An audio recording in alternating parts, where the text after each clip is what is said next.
I still remember the night everything fell apart like it was yesterday. I was 21, 5 months pregnant, and sitting in my parents' perfect white living room, surrounded by expensive art and cold silence. My mother, a well-known fashion designer who practically lived for her brand, wouldn't even look at me. My father stood by the window, hands in his pockets, staring out at the city skyline like it might give him answers. "You've embarrassed us, Kate," my mother said finally, her voice clipped, like she was delivering bad press. "You had a future here. You were supposed to take over the line after Paris." Her words felt like knives. I'd spent my whole life trying to be the perfect daughter. Always polished, always ready, always available for her next launch or fitting. "I didn't plan this," I said quietly, my hands resting on my belly. "But it's not the end of my life. I can still work, still build. Not under our name." My father interrupted sharply. "You've made your choice. Now live with it." I felt my throat close up. They weren't just disappointed, they were done with me. When I realized they meant it, that I was truly being pushed out of their world, I packed what I could fit in a suitcase that night and left. I remember standing on the curb at 3 in the morning. The city lights blurring through tears, calling Liam, the man I thought I'd spend my life with. He came right away, held me while I cried, and promised we'd figure it out. But I could tell even then, he was scared too. His parents, the Whitmores, were billionaires who owned half the real estate downtown. They'd never liked me much. Too ordinary, too emotional, too brand breaking, as his mother once said. Still, Liam didn't hesitate. We moved into a small apartment far from both our families. It wasn't glamorous, but it was ours. Those first few months were the hardest of my life. I had no income, no degree finished, and no family to lean on. Liam worked long hours at his father's firm, while I tried to find something I could do from home. That's when I started sewing again. Not fashion pieces for runways, but simple things like tote bags and baby clothes. I sold a few online and realized there was a demand for handmade, sustainable pieces that didn't cost a fortune. It was small at first, just enough to buy groceries and baby supplies, but something in me clicked. I'd spent years designing under my mother's shadow, following her rules, her image. Now, for the first time, I was creating something that was mine. The business became my escape from fear and shame. Every stitch felt like reclaiming a piece of myself they'd tried to erase. When my daughter was born, I named her Hope. I remember looking at her tiny face in that cramped apartment and promising her that she'd never have to beg for anyone's love. Not even mine. That promise fueled me more than anything else. Over time, my online shop grew. I'd stay up till 3 a.m. filling orders, answering emails, sketching new ideas while Hope slept beside me. Liam tried to help, but as my business started gaining attention, things changed between us. His family made their opinions known. They thought I was a distraction, a liability, a cute hobby gone too far. The more success I found, the more distant Liam became. I think part of him resented that I was building something real, while he was still under his father's thumb. By the time my store hit its first million in revenue, we were barely speaking. When he finally walked out, his mother's driver came to pick up his things. There wasn't even a goodbye note.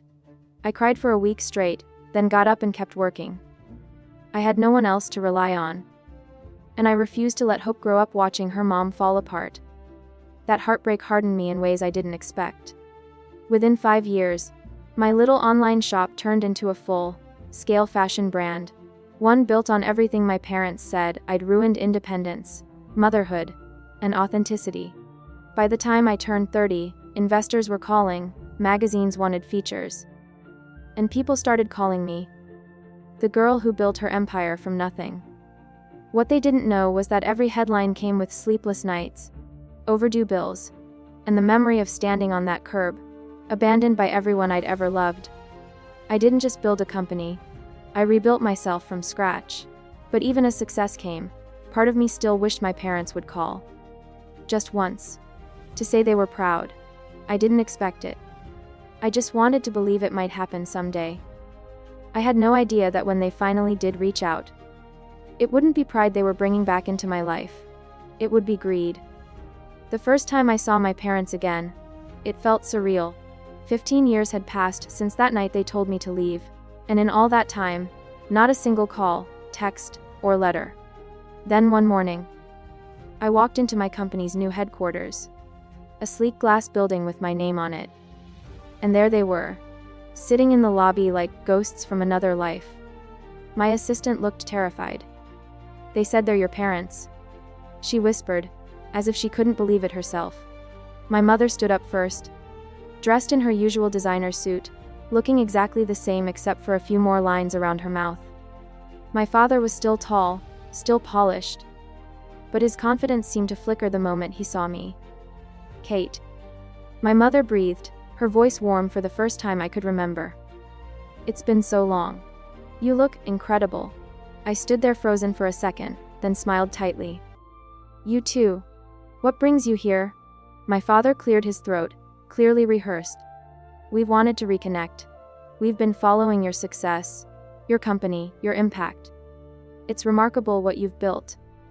That word, remarkable, sounded like something he'd say about a business acquisition, not his daughter. "You've come a long way," he added. "We thought it was time to put the past behind us." I wanted to laugh, but I didn't. Instead, I nodded toward my office and motioned for them to follow. Inside, they looked around like tourists, their eyes lingering on the awards lining the shelves and the photos of me and Hope at charity events. "This is all yours?" my mother asked quietly. "Every bit," I said. "No partners, no inheritance, no family name. Just mine." She smiled, but it didn't reach her eyes. "That's admirable." We sat down, and after a few awkward minutes of small talk, my father finally got to the point. "Your mother and I have been going through a rough time financially," he said. "The fashion market has shifted. Investors pulled out. We lost a few contracts." I leaned back slowly, waiting for what I knew was coming. "We were hoping," he continued, "that maybe you could help us out, just until we stabilize." My stomach turned. I'd imagined this moment so many times. Reunion, apology, closure. But not this. Not them asking for money like I owed them something. "You mean a loan?" I asked evenly. "Or a gift?" My mother jumped in. "We're not asking for charity, Kate. Just a little support. After all, we did everything we could for you growing up. Private school, the best clothes, opportunities. And then you threw me out." I cut in. 5 months pregnant. You didn't ask how I'd survive. You didn't even ask if I was okay." She flinched, but didn't apologize. "We made mistakes," she said softly. "But family forgives. We're still your parents." The word family hit harder than I expected. I looked at them, two people who'd once made me believe love was conditional, now sitting in front of me because they needed something. "I built this company without you," I said finally. "Every late night, every risk, every tear. It was all me. You made it clear that I wasn't your daughter when I stopped fitting your perfect image." My father's expression hardened. "You're being emotional," he said. "We're just asking for help, not a lecture." I stood up, done pretending this was a reunion. "Then you can ask someone else," I said quietly. "Because the woman you disowned isn't your backup plan." My mother's face fell, and for a second I thought I saw real regret in her eyes. But my father just shook his head, muttered something about ungrateful children, and walked out. She lingered at the door. "You'll regret this, Kate," she said softly. "Family always comes around." "Maybe," I said, "but I won't be waiting." After they left, I sat in my office for a long time, staring out the window. The city looked different. Bigger, louder, but somehow emptier. I thought I'd feel satisfied finally standing up to them, but all I felt was tired. That night, I came home to Hope, now a teenager, waiting on the couch. "How'd it go?" she asked. I smiled weakly. "They wanted money," I said. "Figures?" she said with a half smile. "You gonna give it to them?" "No," I said. "I've already given them enough." She nodded and leaned against me, her head on my shoulder. "You know," she said softly, "you don't owe anyone for your success. Not even them." I hugged her tight. That was the moment I realized I'd done something my parents never could.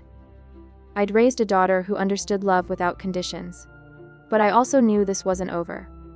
My parents didn't take rejection well, and I had a sinking feeling they weren't done trying to collect what they thought I owed.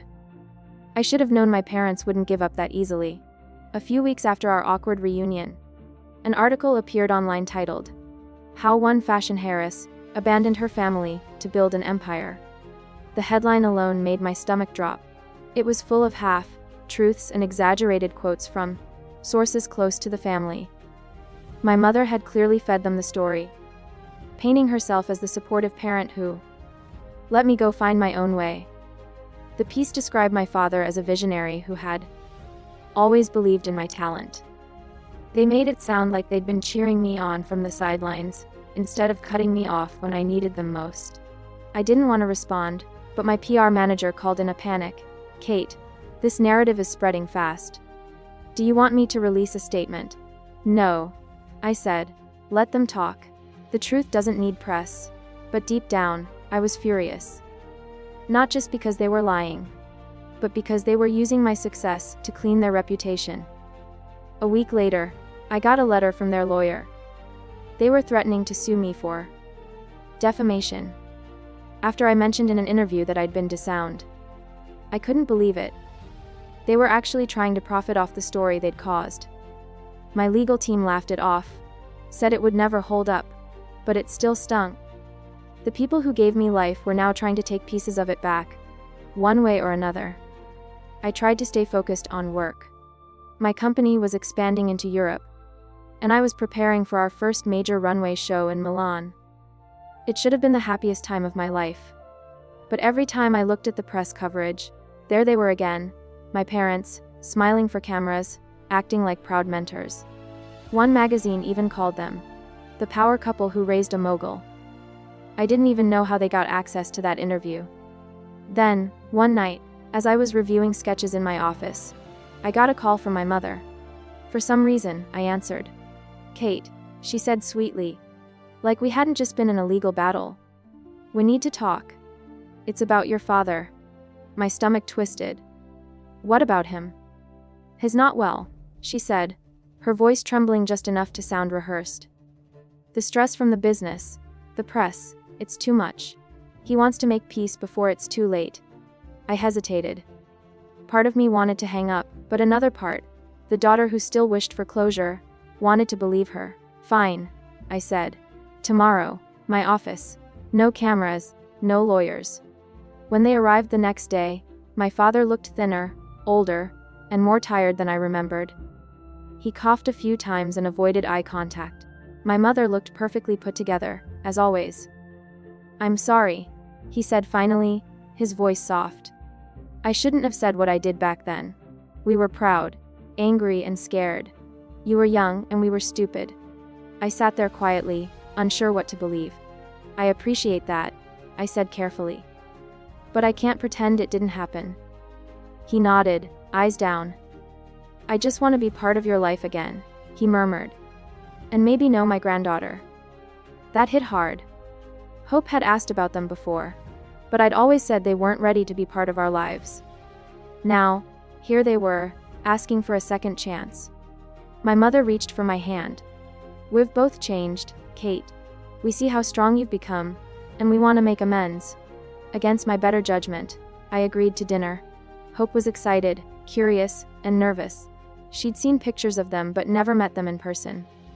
"What if they don't like me?" she asked. "They will," I said, forcing a smile. "And if they don't, that's their loss." Dinner was awkward. My parents tried too hard, telling exaggerated stories and complimenting Hope like they were auditioning for forgiveness. But Hope, being smart as ever, wasn't buying it. "On the ride home," she said, "they talk like they're trying to sell something." I laughed, a little surprised. That's exactly what they do for a living. Over the next few months, they started appearing more often, sending gifts, dropping by my shows, trying to weave themselves into my world again. For a while, I let them. I wanted to believe people could change. But then one evening, I overheard my mother talking to a reporter backstage at a charity gala. "We're so proud of Kate," she said smoothly. "Of course. She learned everything from me. She's finally carrying on the family legacy." That was it. The illusion shattered. They weren't trying to reconnect. They were trying to rebrand themselves through me. I walked right up to her in the middle of her fake interview and said, "No, Mom, I didn't carry on your legacy. I built my own." The room went silent. Cameras flashed. She looked humiliated, but I didn't care anymore. On the drive home, Hope squeezed my hand and said, "That was kind of epic." I laughed through tears. For the first time in years, I felt completely free. But I knew this wasn't the end. My parents weren't done twisting the story. And when their next move came, it would be their most desperate yet. After the gala incident, I thought maybe my parents would finally back off. I'd embarrassed my mother publicly, made it clear that I wasn't going to be part of their narrative anymore. For a few quiet weeks, I actually believed it was over. But people like my parents don't retreat, they regroup. It started with whispers in the industry. A few of my suppliers pulled out of contracts without explanation. One investor called, apologizing profusely but saying, certain people were raising questions about my company's finances. I knew immediately who it was. My parents still had deep connections in fashion, and they were using them to squeeze me, to remind me they could still hurt me if I didn't play along. My PR team wanted to issue a statement denying the rumors, but I told them no. I was done reacting. I wanted to end this once and for all, not with press or lawsuits, but with truth. So when a journalist I trusted reached out for an exclusive feature on my brand's journey, I said yes, but only if I could tell the story in my own words. The article dropped 2 weeks later. It wasn't bitter or vindictive. I told the truth about being disowned, about starting from nothing, about raising my daughter while building a business that everyone said would fail. I didn't name my parents, but anyone who knew the industry didn't need help connecting the dots. The response was overwhelming. My inbox flooded with messages from people who'd been through similar betrayals. Single mothers, entrepreneurs, even children of powerful families who'd been cut off for not fitting the mold. My story went viral within days. For the first time, the narrative wasn't controlled by my parents' PR machine.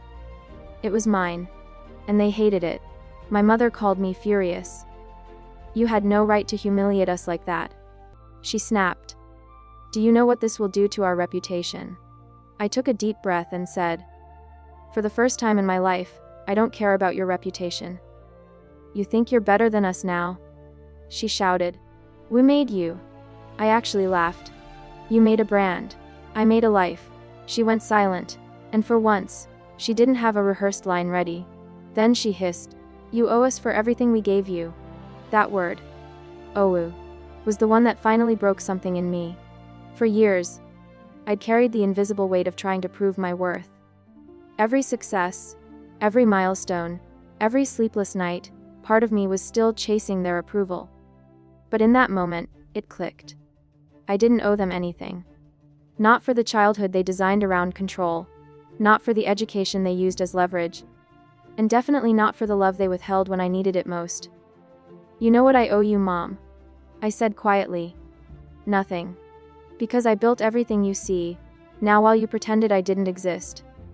She tried to say something, but I hung up before she could. After that call, I expected them to retaliate again. But this time, something different happened. The industry sided with me. Big names who'd once kept their distance reached out with support. People admired that I'd spoken up, instead of hiding behind polite silence. It wasn't about revenge. It was about reclaiming my story. Still, my father wasn't ready to let it end there. He showed up at my office one afternoon, unannounced. My assistant looked like she wanted to melt into the floor. "He said he won't leave until he talks to you," she whispered. I sighed and told her to send him in. He looked smaller somehow, not physically but in presence. The arrogance was gone, replaced by something almost human. He sat down without speaking for a while, just staring at the floor. "Your mother and I are separating," he said finally. I blinked. "What? We've been living separate lives for years, he admitted. The business is falling apart, and she's angry. At everyone. Mostly you. That's not surprising, I said. He smiled faintly. No, I suppose not. But I wanted to see you because I owe you an apology. For a second, I thought I'd misheard him. An apology. He nodded slowly. You were right to walk away. We wanted control, not family. I can see now that we punished you for having courage we didn't. His voice cracked a little, and for the first time in my life, I saw my father as something other than a powerful man. He looked like someone who finally realized he'd lost what mattered most. I don't expect forgiveness, he said, but I needed you to know I'm proud of you. You did what we never could. Built something real. I didn't cry, but I felt something loosen inside me. Thank you, I said quietly. That means more than you know. He stood up, nodded once, and left. I never saw him again. A few months later, I heard he'd moved to Europe to retire. My mother, on the other hand, doubled down.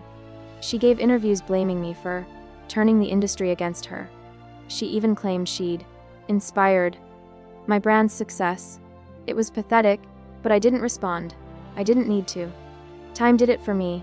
As my company passed the 45 million mark in valuation, her brand quietly folded. The last I heard, she was selling off inventory from her old collections, trying to stay relevant in a world that had already moved on. One morning, I got a handwritten letter from her. No public drama, no signature flourish, just shaky handwriting on simple paper. You were right. I was wrong. I don't know how to fix it. But I'm sorry. For a long time, I didn't know what to do with it. Part of me wanted to call her, to finally talk without anger. But the other part, the part that had built a life from ashes, knew that some wounds don't close just because the bleeding stops. I tucked the letter into a box in my closet, right next to the first sketchbook I'd ever owned. Both were reminders of where I came from, and how far I'd gone. A year later, I stood on stage at a women's entrepreneurship summit, looking out at a sea of faces. Young, old, hopeful, broken, rebuilding. I told them my story. I told them about failure, rejection, and resilience. And I told them that success isn't about revenge or proving anyone wrong. It's about proving to yourself that you can rise, even when no one believes you can. After the event, a girl about Hope's age came up to me with tears in her eyes. My parents cut me off when I dropped out of college, she said. I thought I'd never make it. But hearing you, I think I can. I smiled and handed her one of our foundation's scholarship cards. You already are, I told her. When I got home that night, Hope was waiting on the couch, scrolling through old family photos on her laptop. Do you ever miss them? She asked. I thought for a moment. Sometimes, I admitted. Not who they were, but who I wish they could have been. She nodded. I get that. She looked up and smiled. I'm proud of you, Mom. My throat tightened. I'm proud of us, I said. Later, as I stood by my office window, watching the city lights flicker, I realized that every scar my parents left on me had become the blueprint for my strength. They taught me what love shouldn't look like, and in doing so, made room for something better. Freedom, purpose, peace. People always say success is the best revenge, but for me, it wasn't about revenge, it was about release. I built a 45 million company alone. I built a life I love. And the only thing I truly owe anyone is gratitude, for showing me that I could survive without them.